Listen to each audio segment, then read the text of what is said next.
যে আরাফাতের সেখানে যে শহীদ প্রেসিডেন্ট জিয়াউর রহমান যে গাছগুলো লাগিয়েছে তাহলে অনেক বড় বড় হয়ে গেছে। মক্কা অথবা মদিনাতে হজব্রত পালন করার জন্য যাচ্ছেন। আমি ওনাদেরকে আন্তরিকভাবে অভিনন্দন জানাচ্ছি চট্টগ্রাম সিটি কর্পোরেশনের পক্ষ থেকে। এবং আজকের যে তাদের যে মানসিক যে প্রস্তুতি, আমি সবার সাথে আমি কথা বলেছি, সবার সাথে হ্যান্ডশেক করেছি, তাদের অবস্থা দিয়ে আমি জেনেছি তারা অত্যন্ত প্লিজড। এবং আমি ওনাদের কাছে একটাই দোয়া চেয়েছি, সেটা হচ্ছে চট্টগ্রামবাসীর জন্য এবং দেশবাসীর জন্য। চট্টগ্রামবাসীর জন্য এই অর্থে আমি দোয়া চেয়েছি যে আমাদের মূল সমস্যা জলাবদ্ধতা। এই জলাবদ্ধতার আমরা প্রচুর কাজ করে যাচ্ছি এবং এই বর্ষায় যাতে আমরা এই জলাবদ্ধতার হাত থেকে চট্টগ্রামবাসী যাতে মুক্তি পায়, তারা যাতে পবিত্র মক্কা মদিনা নগরীতে গিয়ে মহান রব্বুল আলমিনের কাছে যাতে আমাদের জন্য দোয়াটি করে চট্টগ্রামবাসীর জন্য এবং ওনাদের সার্বিক সুস্থতা আমরা কামনা করছি। এবং আমি তাদেরকে এটা বলেছি যে গত 25 বছরে আমি যেটা দেখেছি যে অনেক ব্যথার রোগী আমার কাছে আসে হজে যাওয়ার আগে, বিশেষ করে যে কোমরে ব্যথা, হাঁটু ব্যথা, বাট হজে গিয়ে সমস্ত ব্যথা কোথায় উবে যায়, ব্যথা সব চলে যায়, মনে হয় যে ব্যথাই নেই এবং তারা খুব চমৎকারভাবে হজ পালন করে আবার আসে। আমাদের আছে এখনও হজ ক্যাম্পটা আছে, ব্যবহার হচ্ছে না, বাট এটা সহজে ব্যবহার করা যায়। এটা যদি সরকার চায়, ধর্ম মন্ত্রণালয় এখনও ধর্ম মন্ত্রণালয়ের অধীনে আছে, যেহেতু এটা ধর্ম মন্ত্রণালয়ের অধীনে, ধর্ম মন্ত্রণালয় যদি চায় এবং আমাদেরকে যদি দায়িত্ব দেয়, অবশ্যই আমরা সেটাকে সার্বিকভাবে ব্যবস্থা করতে পারি।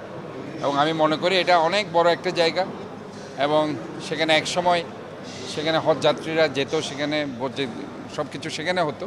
তো আজকে সময়ের পরিক্রমায় হয়তোবা সেটা পরিবর্তন হয়ে গেছে, বাট সেটা এই জায়গাটা এখনও রয়ে গেছে এবং ধর্ম মন্ত্রণালয়ের অধীনেই আছে। কাজে তারা যদি মনে করে যে না, এটা সিটি কর্পোরেশনকে তারা দিবে এবং সেটা যদি তারা দেয়, তাহলে অবশ্যই আমি সেটা সার্বিকভাবে আমার ব্যবস্থাপনায় সেটা আমি করতে পারবেন। ইনফ্যাক্ট তারা অবশ্যই কোনো একটা কাফেলার সাথে যায়, যার কারণে গিয়ে ওই কাফেলাই তাদেরকে গাইড করে।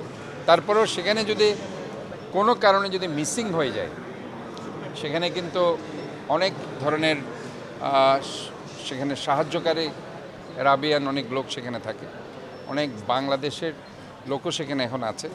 কাজে এখন অনেক সহজ হয়ে গেছে আগের চাইতে। তারপরে তারা সেখানে যে হোটেলে আছে কিংবা যে কাফেলার সাথে আছে, সে কথাটি বললেই তাদেরকে সেখানে সার্বিকভাবে তারা সহযোগিতা করবে। কাজে আমি মনে করি যে অবশ্যই তারা যাতে তাদের যে কাফেলা, তাদের ওই নাম এবং তাদের ফোন নাম্বার, অ্যাটলিস্ট তাদের মোবাইল নাম্বারটা তারা যাতে সাথে রাখে, তাহলে পরে তাদের জন্য এটা সুবিধা হবে। এবং আমি আরেকটা জিনিস তাদেরকে বলতে চাই যে এটা এমন একটি পবিত্র জায়গা। আমরা দেখেছি যে আরাফাতের ময়দানে যখন সেখানে মোনাজাত করার জন্য, আমি নিজেই সেখানে যেহেতু আমি করেছি, আমি দেখেছি যে আরাফাতের সেখানে যে শহীদ প্রেসিডেন্ট জিয়াউর রহমান যে গাছগুলো লাগিয়েছে তাহলে অনেক বড় বড় হয়ে গেছে।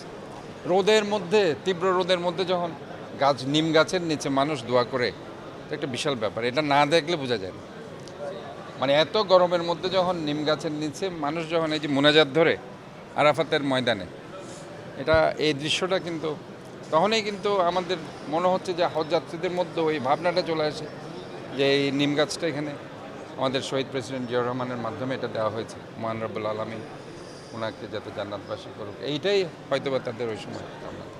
আমি মনে করি যে আমরা আসলে সবাই আমাদের এই যে ইসলামের যে 5টি স্তম্ভ, কালেমা, নামাজ, রোজা, হজ, জাকাত, যদিও হজ এবং জাকাত যারা ধনবান তারা করছে, আমরা সবসময় যদি আমরা এটা মনে করি, আমরা যারা গরিব আছি, আমরা আজ হজ পালন করতে পারছি না, আমার ঘরে আমার মা আছে, বাবা আছে, আমার মাকে যদি আমি সেবা করতে পারি, আমার মায়ের দিকে যদি অত্যন্ত করুণভাবে, আদরের ভাবে আমি যদি তাকাতে পারি, এটাও কিন্তু একটা হজের সওয়াব হয়ে যায়।